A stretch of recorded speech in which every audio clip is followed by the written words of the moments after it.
მოგესალმებით ძვირფასო საზოგადოება, მოგეხსენებათ წელს პასექი აღდგომის დღესასწაული დაემთხვა სხვაგვარად მადიდებელი, კერძოდ კათოლიკე პაპისტების აღდგომის დღესასწაულს და ამასთან დაკავშირებით დიდი საზეიმო განწყობა გამოცხადდა როგორც პაპისტების, ისე კონსტანტინოპოლის მხრიდანაც.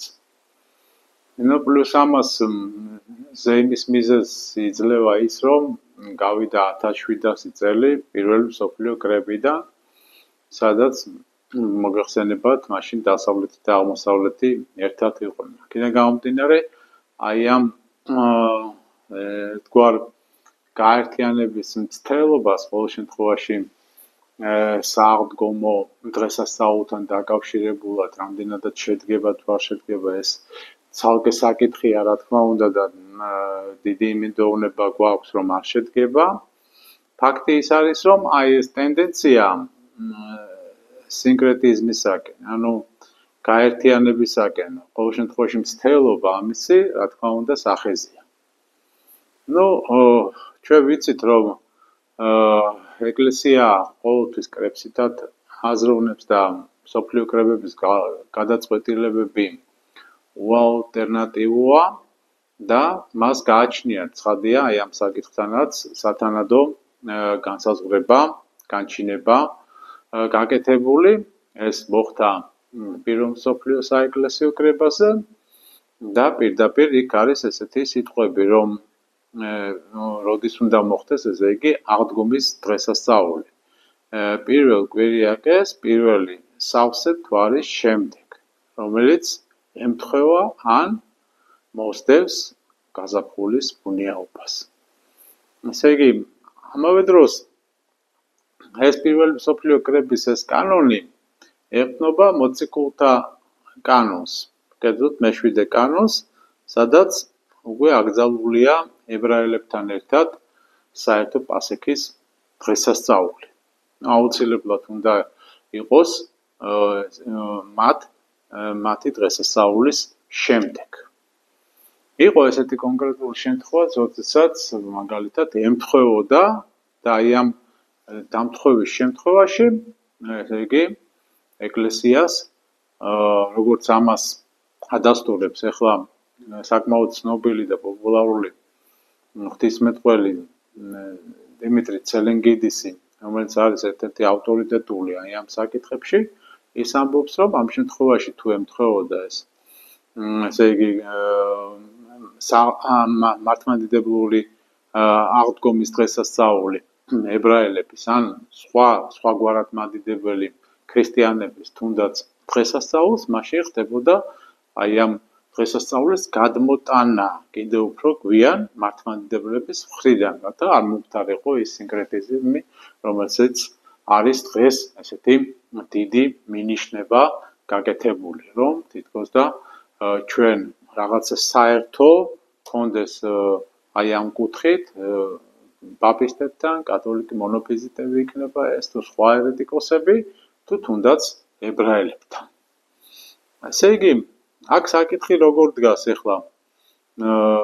მთავარი და საკითხის, რა თქმა უნდა, გამგებელია ამ საკითხის არის თვითუფალი ჩვენი იესო ქრისტე, რომელმაც უკვე განაჩინა რომის პაპის ხვედრი და ბედი და ვიცით, რომ ის ჩაწოლი მძიმე სნეულების მდგომარეობაში იმყოფება და რაღაცნაირად რაღაცნაირად ეს დამთხვევაც არ უნდა მივიჩნიოთ, არამედ პირდაპირ განგებულება ღვთისად, რომელსაც რა თქმა უნდა არ სურს ეს ბაბილონის გოდოლში, ესე იგი მართლმადიდებლების სხვა ჯულის წარმომადგენლებთან გაერთიანება და ერთ-ერთი ნიშანი, რა თქმა უნდა, და საკმაოდ მკაფიო ნიშანი ამისი არსებობს.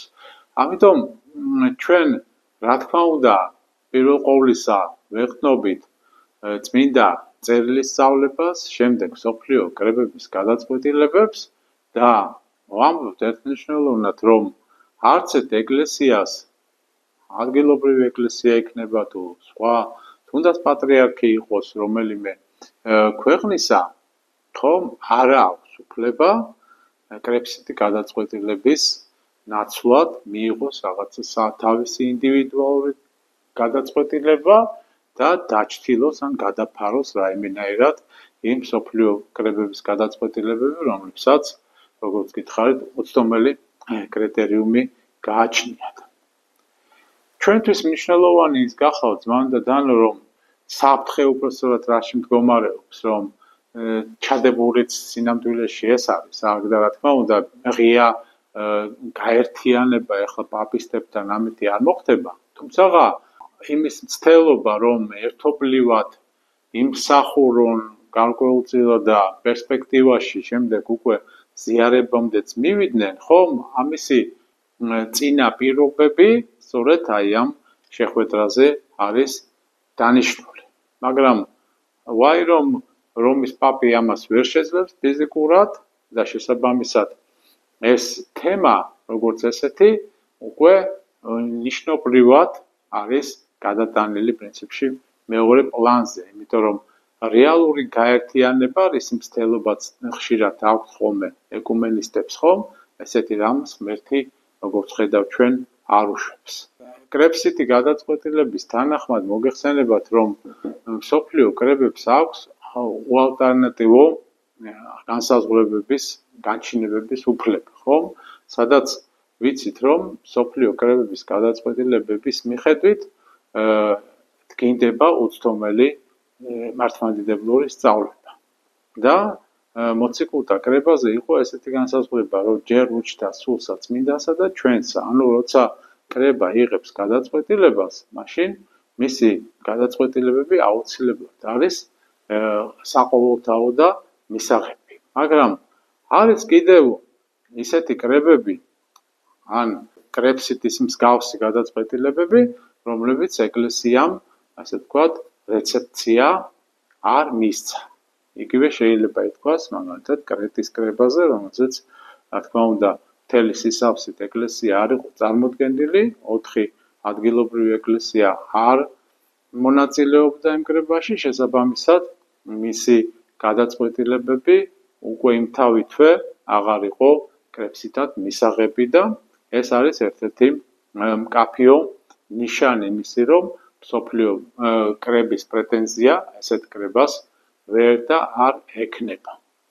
მაგრამ მიუხედავად ამისა, დღეს მცდელობები მიდის სწორედ აი ამ კუთხით.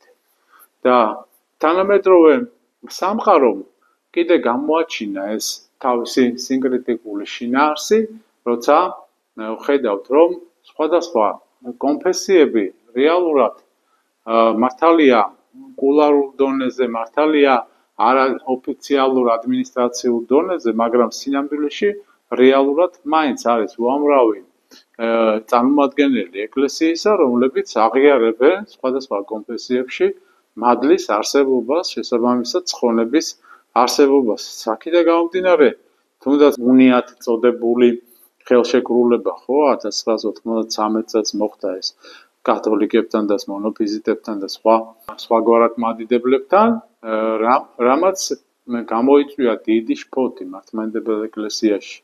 იგივე მოხდა კრეტის კრებაზეც, როცა ეკლესიებად გამოცხადდა სწორედ კათოლიკები, პროტესტანტები და მონოფიზიტები და ესეც დიდი შფოთის საგანი იყო ეკლესიაში. მაგრამ არსი აი ამ ცრუ კრებებისა ყოველთვის იყო ერთი და იგივე. ისინი არ ეფუძნებოდნენ ეკლესიის უცდომელ გადაწყვეტილებას, ანუ სულიწმინდის მიერ დადგენილ კრებების გადაწყვეტილებებს და შესაბამისად, როცა აცდენილია ეს მათი სწავლებები მსოფლიო კრებების გადაწყვეტილებებს, ცხადია, მათი სწავლება და მათი კანონები და მათი მიღებული განსაზღვრებები უკვე აღარ წარმოადგენს არავისთავ ფასეულობას დედა ეკლესიისათვის.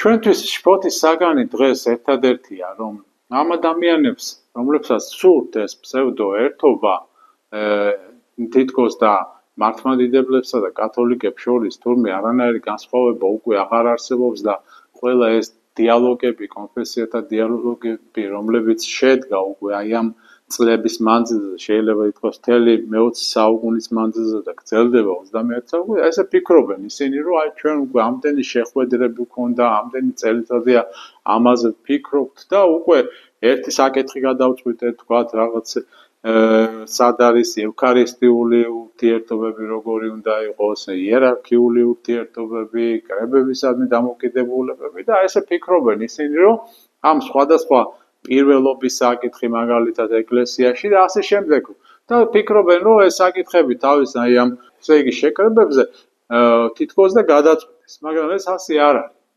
ყველაფერს ჭირდება როგორც გითხარით კრებსითი დადასტურება და ეს კრებსითი დადასტურება ვერ ხორციელდება ადამიანების ძალისხმევით არამედ სულიწმინდის მიერ ამიტომაც ის კრებები იქნება თუ ცალკეული მაღალი იერარქების ესეთი მსოფლიო კრებებზე ზემოთ პრეტენზიის წარმოჩინება, ხომ? რა თქმა უნდა, იმთავითვე არის განწირული და ჩვენ ამაში ვხედავთ ღვთის განგებას.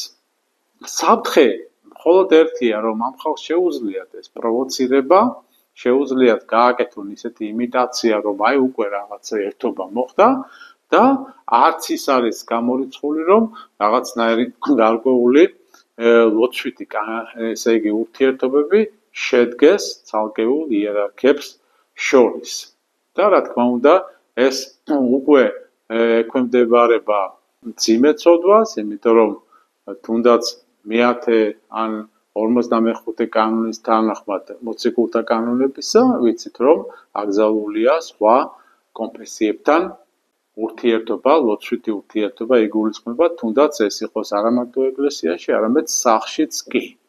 აქედან გამომდინარე, შემდეგ უკვე მოციქულთა კანონებს ეფუძნება დანარჩენი მსოფლიო კრებების გადაწყვეტილებებიც, რომლებიც ერთ მნიშვნელოვნად ადასტურებენ აი ამ ჭეშმარიტებას, რომ არავითარი ლოცვითი კავშირი მათთან არ შეიძლება და ყოველნაირად გამორიცხულია. ეს იყო ჩვენი დღევანდელი სათქმელი, რომ არ უნდა შეგვეშინდეს და რაღაცა შფოთის საგანი ეს, რა თქმა უნდა, ამ კუთხით არ უნდა იყოს, რომ არიქა და რაღაცა გაერთიანების მცდელობა ხო არ არის, ეს ვერ შედგება. ფაქტია, ერთადერთი რისი საფრთხეც არსებობს, ეს არის, რომ ჩვენ შეგვეძლო თურმე კანონების მიხედვით აგვეცილებინა ეს ურთიერთობა, ანუ დამთხევა აი ამ პასექისა, როგორც ბრძანა ცელენგიდისმა და ეს კანონებით ყოფილა გამყარებული, ანუ როცა ემთხვევა, თქვათ, იუდეველებთან ან სხვასთან ეს პასექი, მაშინ უნდა გადაიტანოს თვითონ მართლმადიდებელ ეკლესიამ, ცოტა მოგვიანებით უნდა გადაეტანა. ნუ რადგან ეს არ მოხდა და ვერ მოხდა, ჩვენ ამაშიც ახლა დიდ პრობლემას ზოგადად საქართველოს სამოციქულო ეკლესია, რა თქმა უნდა, ვერ ხედავს, მაგრამ მთლიანობაში ეკლესიისთვის შესაძლოა რაღაც საფრთხის მომტანი იყოს. თუნდაც აი ეს დამოკიდებულება, ეს აჟიოტაჟი, რომელიც იქნა აგორებული, ხომ, ეკუმენისტი და მოდერნისტების მხრიდან, თითქოს და არიქა და აი ეს მოგცემს საშუალებას, რომ აი ამ საფუძველზე, პირველი მსოფლიო კრების საფუძველზე რაღაცნაირად მოახდინოთ გაერთიანება. ეს გაერთიანება წამდადანო ვერ შედგება, არასდროს არ მოხდება, უნდა ვიყოთ ამ კუთხით, რა თქმა უნდა, მშვიდად, მაგრამ მეორე მხრივ უნდა ვიყოთ ყოველთვის ეკლესიის სწავლების სადარაჯოზე, რომ არ მივცეთ ჩვენს მტრებს, ესე ვთქვათ, იმ ფონზე, რომ თითქოს და ჩვენ მოდუნებულები ვარ და უკვე არაფრის ეს საკითხები თითქოს და არ გვაინტერესებდეს და ასე შემდეგ, მათ გააქტიურონ თავისი ეკუმენისტური მოძრაობები და თქვან, რომ უკვე ყველაფერი მზათა იმისათვის, რომ მოხდეს აი ამ რელიგიათა შორისი ეს დიდი ავაზაკური გაერთიანება. ეს რა თქმა უნდა ღვთის განგებით ვერ მოხდება და ამიტომ ჩვენს ამისთვის მადლობთ, რა თქმა უნდა, უფალს, მაგრამ ამავე დროს ყველას მოუწოდებთ ჩვენს მართლმორწმუნე ქრისტიანებს, რომ ვიყოთ ყოველთვის ფრთხილად, იმიტომ რომ აი ამ მიძინებულ სიტუაციას ყოველთვის სათავისოდ იყენებს ჩვენი მტერი და ჩვენ ამისი უფლება, როგორც მართლმადიდებელ ქრისტიანებს, არ გვაქვს. მერთმა დაგულოცოს და შეგვიწყალოს. ამინ.